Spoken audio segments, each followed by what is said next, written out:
Mac versus PC, Intel versus AMD, AMD versus NVIDIA, iOS or iPhones versus Android, cats versus dogs, chocolate versus vanilla. In the 1980s 8-bit era of computing, we had Atari versus Commodore. Let's talk about it.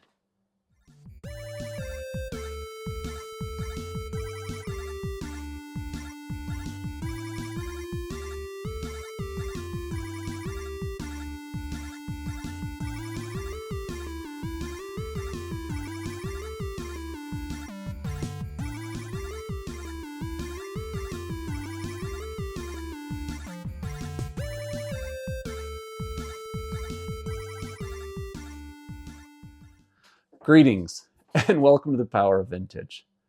If you've watched any of my other video content, you probably have gathered I'm an Atarian. And what does an Atarian mean? Well, it means in my case that my first computer experiences were with my friends' Atari 800 and Atari 800 XL. Great experiences, awesome. And then later, the first computer that I owned and spent hours and hours and hours on myself was an Atari 520 ST. In recent years, however, I've always wanted to know more about the other guys, the enemies, whatever you want to call them. And in this case, this is the Commodore, in terms of the 8-bit computing, the Commodore 64 series of computers. And I've actually really enjoyed getting to know them at length. So I say this because I really love both these systems. They're fantastic. And they each have lots of strengths.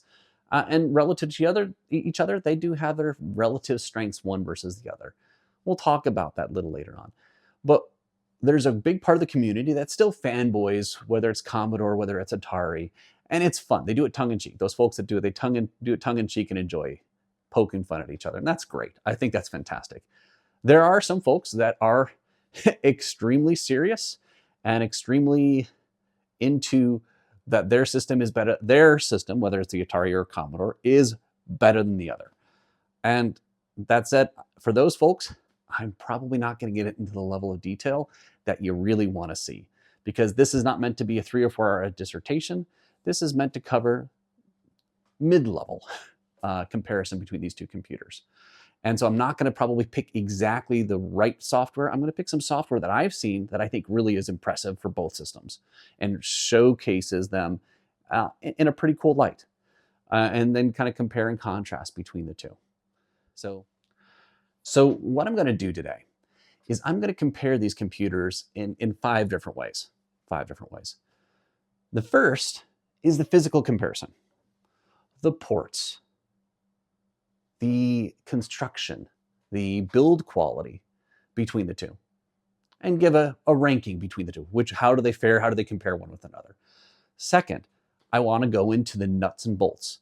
Think of it as the theoretical capabilities of these computers. What both Atari and Commodore would publish as to their graphical capabilities, their sound capabilities, their disk loading, disk speed capabilities, etc. And lay that out there, the technical specifications.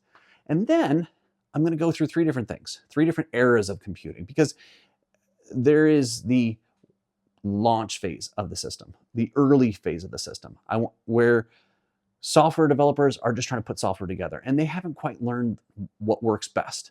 And in some instances, there's ports to and from the different systems. So the early time period of software, and take a look at how they compare versus each other from that perspective in the early part of the life cycle.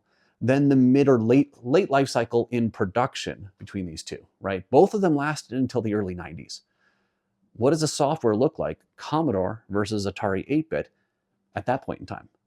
When people the commercial development had been really, really strong, or had a lot of time to be strong potentially. How did they compare one versus another? And then lastly, I think it would do a disservice to the systems, both of them, if we didn't take a look at some of the amazing modern stuff that's been done, because the homebrew environment has been going on for years.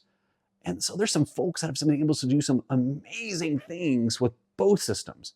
And I want to compare those at that point in time. So like I said, we're going to compare first off, the physical aspects of the computers, the ports, etc. We're going to take a look at the technical specifications, theoretical capabilities of the systems, and then 3 different eras of computing. Because in reality, what your experience is, or my experience is, or people's experiences were with these different computers, could vary based upon the time that you interacted with them. Did you interact in the early 80s, the late 80s, early 90s? Or is your first experience with them today? And kind of comparing how do they correspond and compare to each other at each of those stages.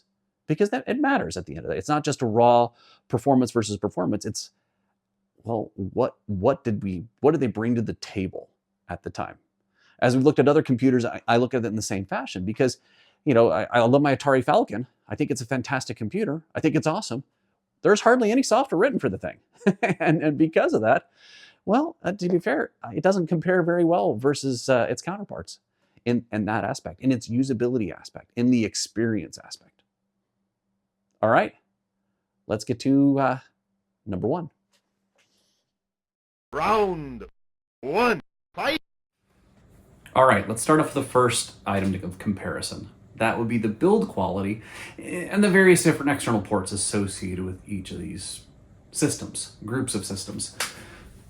We're going to start with Atari first, and what I'm going to do is I'm going to just pick up one, and I'll talk about any of the differences within the rest of the categories here, because they're not all identical. There's some slight differences, and actually more differences probably in the Atari than there is in the Commodore side. We'll pick the Atari 800 XL as the representative guy. All right, so first off, on all of these, we have at least 1 cartridge port. On the Atari 800, we have 2 cartridge ports. Moving over to the side, we have 2 joystick ports. On the Atari 400 and 800, we have 4. So we have 2 to 4 cartridge ports. On the back, we have the SIO port. Everyone talks about it as the precursor to USB. It really is kind of cool, and it's really kind of fast. We then have the parallel bus. And the parallel bus is hardly ever used. I think there's a total of maybe 5 or 6 different pieces of hardware. Port replicators, there's a early SCSI hard drive that'll connect to it. There's I think a modem. There's a few different characters. Like a port replicator, this provides a COM port, parallel port, and maybe a couple other ports. That will go in there. And there's even a RAM expansion that will go into the Atari 600 XL to boost its RAM up to 64 megabytes. Kilobytes, not megabytes. We next have a monitor port. Now the monitor port is another thing that's only found, well, it's found in most of the Atari 8-bits, but it is not found initially on the Atari 600 back here or the Atari 400. They both have the capability to output to that, but they do not have a monitor port built in. All of them have an RF port, RF modulator. We then have a power port.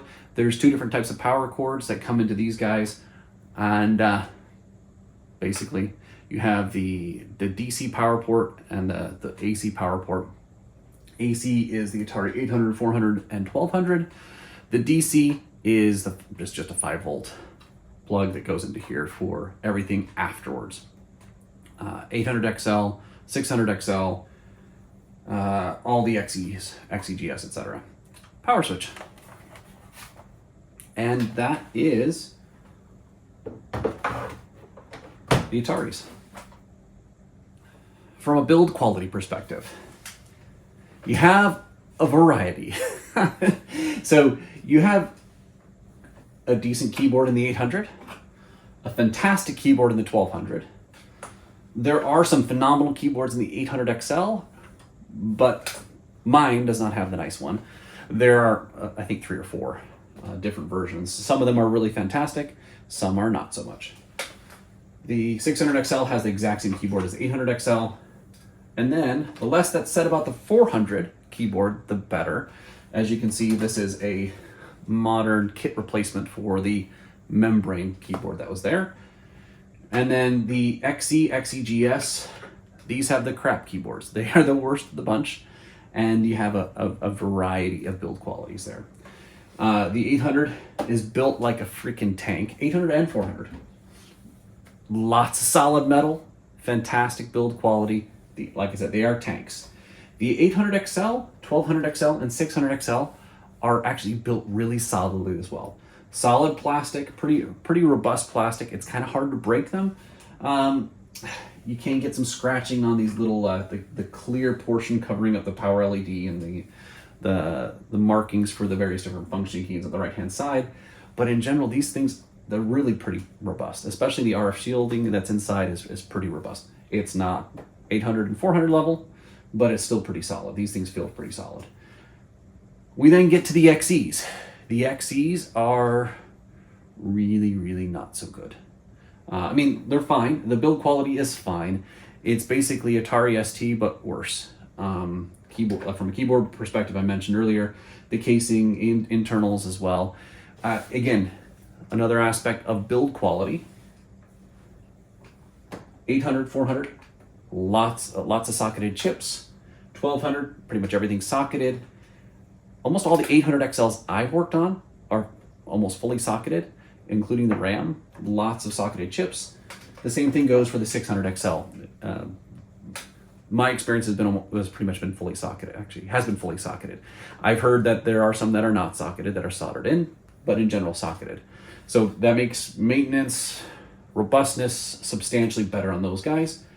The XEs, on the other hand, they are all soldered in and harder to maintain and fix. All right, again, this is the Atari build quality.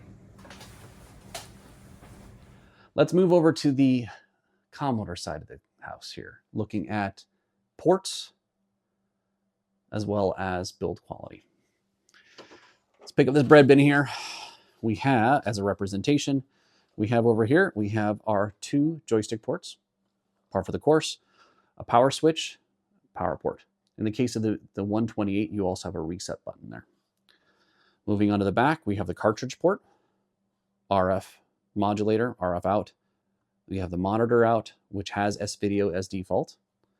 You have a serial port, and then you have the cassette port and the user port here. Oh yes, and on the back of the 128, you also have an RGB port as well to take advantage of the RGB capabilities of the 128. From a build quality standpoint, I would say they are consistent. It's relatively consistent from the 64 to 64C to 128. They're fairly similar in their build quality. And I'll do the comparison afterwards, but I would say they're fairly consistent. So you don't see the change over time that you saw with the Ataris. So now back to the back-to-back comparison. Went through each of the various different elements, the build quality and the physical aspects of it, the ports and such. And from that perspective and that measurement criteria, I look at the Atari 8-bit line as being, in general, better quality than the Commodore 64. The Commodore 64 was a cheap computer to begin with and was designed to be that way, designed to be inexpensive, not cheap, inexpensive, less expensive, available to the masses, right? From the beginning, but really remained stable, right? Similar build quality all throughout. Was it excellent? No, but it was okay. It was adequate. In the case of the Ataris, on the other hand, the Ataris started out as a premium product at a much higher niveau, and then gradually reduced over time. You know, from the 800 and the 400 as a super high-end product, with the exception of the keyboard on the 400, to the 800XL, the XL lines, as being not necessarily super high quality, but good middle range, not low quality, not cheap, to the super cost reduced XEs and XEGSs, which in my mind are actually lower quality than the Commodores in general. But because it started out so high, it edges out the Commodore in general. Again, this is my unscientific approach to this. When it comes to the port systems, I actually think that the Commodore beats out the Atari for a couple of reasons. I really love SIO. SIO is excellent, and that is, from a input-output perspective, really ranks the Atari higher. However, in many instances, and we'll talk about speed later, disk drive loading, that's a different element in general. That's not associated with ports. In the case of the video out, though, I think it's kind of crazy that the Ataris, many of the Ataris, there's much more variability there, right? So you have the 600 and the 400, no monitor out, only RF out, which is fine for the time, but all the Commodores had it, right? All the Commodore 64s had that. And in the case of the S-video capability, the capability is there for all of them, right? But they didn't connect it in the Atari 800 XL, and didn't even, like I said, didn't even have the monitor port for the 600 and 400. So in that case, ports, Commodore edges out Atari. Build quality, Atari edges out Commodore. It ends up being a wash. Do you like chocolate or vanilla? Do you like the build quality of the Atari, or do you like the ports of the Commodore? It's close enough that it's a wash. All right, let's move on to item number 2, technical specifications. You win. You win. Round 2, fight. All right, let's take a look at these two systems side by side from a technical specifications perspective. On the left-hand side, we have the Atari. On the right-hand side, we have the Commodore, as you can see. Now, what we'll do is we'll walk through each of the technical specifications, and then I'll give a little summary comparison from my perspective. All right, we have the CPU, which is 6502, running at 1.77 megahertz for PAL regions, 1.79 for NTSC regions, 1.8 megahertz approximately. And then we have the standard stock RAM ranging from 16K all the way up to 128K. 16K in the 400 and 600 XL, all the way up to 128K in the 130XE. And that's stock. Now, there are a lot of different upgrades that exist for all the different systems, and you can take them all pretty much up to about 1 megabyte, a little over 1 megabyte of RAM. On the Commodore side, we have a lot more variation in the CPUs. In the majority of the C64s, right, we have the 1 megahertz 6510. It's a 6502 with some extra address lines that directly connect to some of the various different chips and providing a little more efficient communication, again, running at 1 megahertz approximately. We also have the 8502, which is another variation of the 6502 that's in the Commodore 128 that runs at about double the speed. It can run at double the speed. In compatibility mode, it runs at the 1 megahertz, but it can switch all the way up to 2 megahertz in what we can call it turbo mode, for lack of a better term. And then the C128 also has the, I think, woefully underused Z80, Zilog 80 processor in there as well, running at 4 megahertz. It's there. And then from a RAM perspective, you range anywhere from 64K all the way up to 128K. Just basically two different flavors in stock systems. Now, again, just like the Ataris, there's a lot of aftermarket upgrades that also exist for these systems as well. So you can get that RAM up tremendously higher as well. Looking at the differences between the two, right? You see a significant megahertz differential between the Atari versus the Commodore. But there's a lot of actual additional graphics calls on that CPU on the 6502 within the Atari that slows it down a bit. There still is a raw performance perspective that exists between the Atari and the Commodore 64. Now, if you have a 128 running in 128 mode and turbo mode, it's doing fantastic as well. It's actually faster in that sense. Not a lot of software actually took advantage of it. There is some that takes advantage of it today, but in raw capability in general, I would say they're fairly equivalent. All right, let's move on. All right, now we're going to take a look at the graphics capability of these two systems here. You could write a dissertation really comparing these two systems and the capabilities that exist. I'm going to keep it at a relatively high level. I might miss a few things, so please, if you know more than I do, put it in the comments below. So on the Atari side, we have two chips that actually combine together. The Antic and GTIA work in tandem with each other in order to first off generate the graphics, and then secondly to output to generate the output to send to either a monitor or to the RF modulator, etc. And then working together, you have the ability to use a palette of up to 256 colors and a maximum resolution of 320 by 192. There's a lot of different graphics modes that alter the amount of colors and missiles sprites on the screen versus the max resolution, but this is the max resolution that you have here, that maximum capability. And then you also have a text mode, 40 columns by 24 lines. Moving over to the Commodore, we have the VIC-2, which is present in all the Commodores, and then you have the VDC, which is available and found in the Commodore 128s. Those are the two graphics chips that are available. Now, looking at the Commodore 64, or the VIC-2, it allows for the production of 16 colors, or use a palette of 16 colors, with a maximum resolution of 320 by 200. That's, again, there's also multiple graphics modes, various different sprites, etc. There's a lot of different mix and match kind of flavors depending upon what you were looking for. Then you also have, with the VDC, 16 colors again, using CGA compatible graphics output. So you have a multiple palettes you can choose from to generate, but you're still limited to 16 colors with a maximum resolution of 640 by 200. And then in text mode, you have, with the VIC-2 only, 40 columns by 25 lines, and then in the VDC, 80 columns by 25 lines. Just slightly different than what you see on the Atari. Now looking at those things, it really kind of depends on what you're looking for, right? Are you looking for the absolute best resolution, or are you looking at vibrancy of the colors?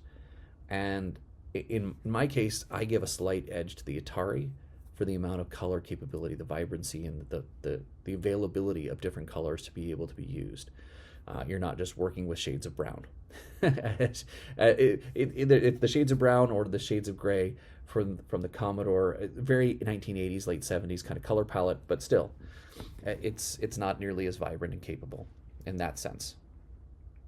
All right, moving on. Now we're coming to the other part of the output. This is the audio side, and there's a lot to be said here as well. Pretty amazing systems. On the Atari side, you have the Pokey chip.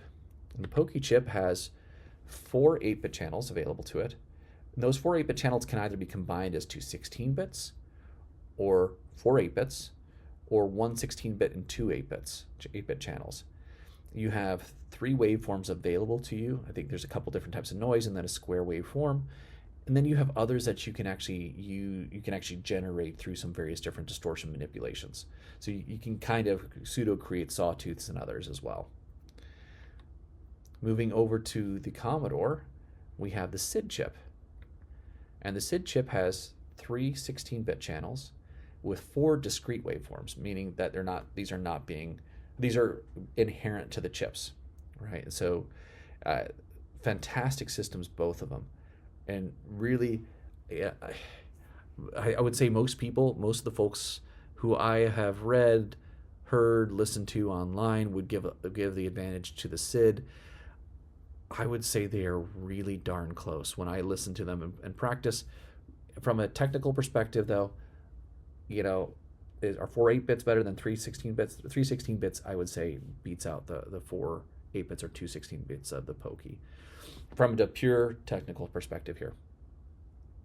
Not necessarily how it's used, but from just the technical specifications. Now, moving to the last element here. There's so many technical specifications we can look at, but the last one I'm going to focus on is disk speed, disk loading speed.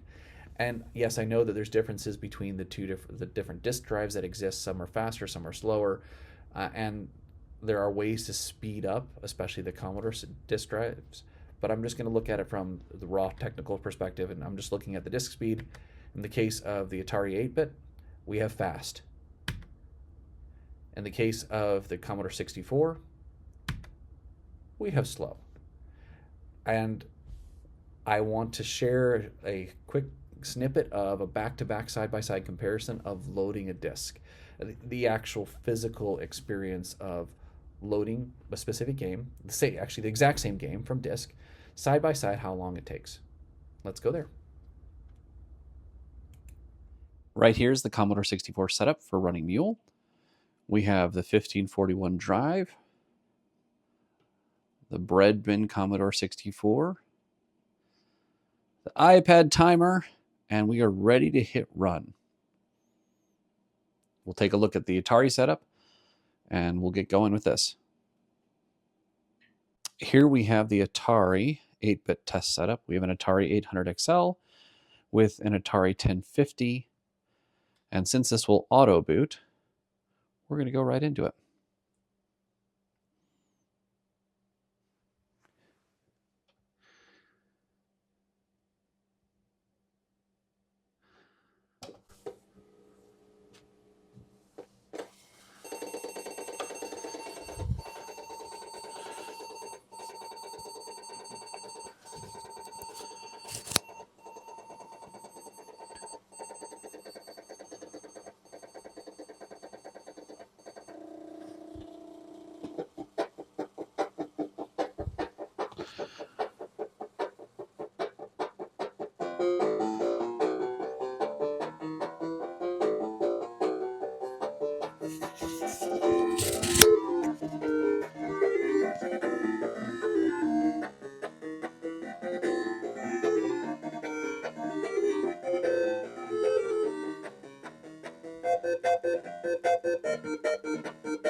You win.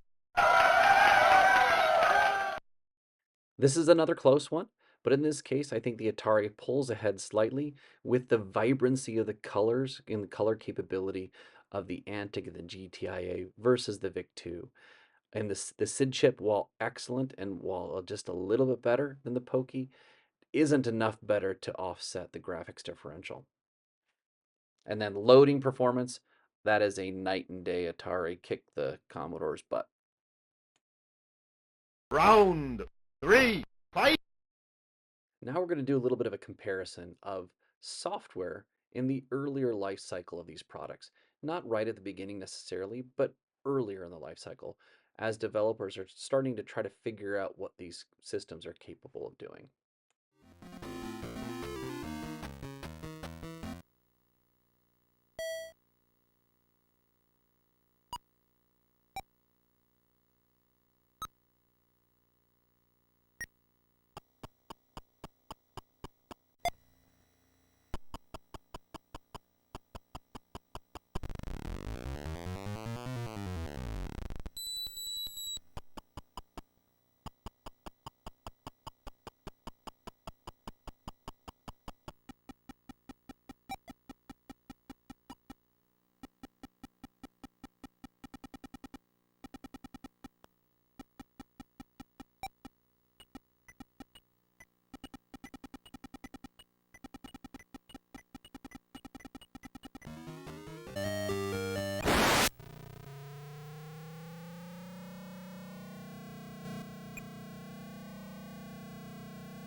You win.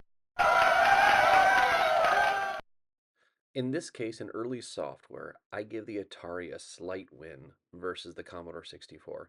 If you take a look at the various different games that we compared here, the three different games, uh, they in many ways are very similar to one another, almost identical, except in the case of Ultima 4, where the Commodore actually had music along with the sound as well. But I give the win to Atari simply due to the fact that it was around for about 3 years, 2.5, 3 years prior to the Commodore 64 and had a larger software catalog when the Commodore launched initially. Now, let's take a look at the mature software comparisons between the Commodore and the Atari. Round 4. Fight.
You win.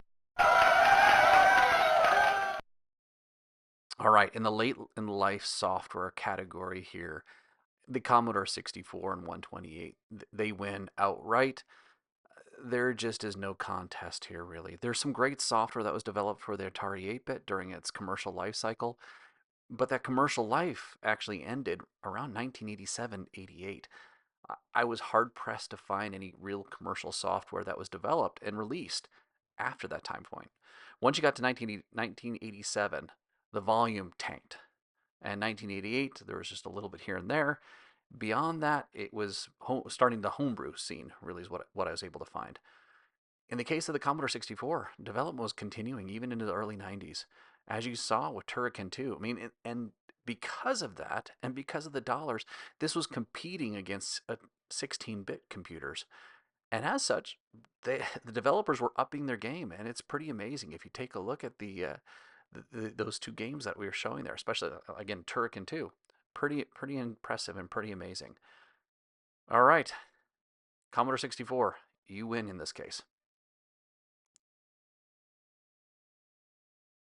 Round 5. Fight.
You win.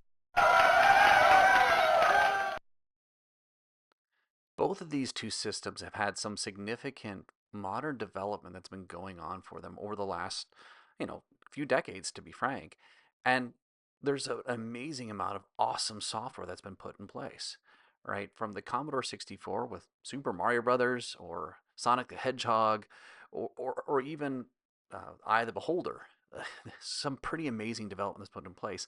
Likewise for the Atari 8-bits, you've got Yoomp, you've got the Prince of Persia, and plenty of other games that have been developed in recent times for both systems. And this is where these systems really kind of shine, where they're being pushed, the hardware is being pushed to its limits. Now, in looking at the two systems, it's really really close.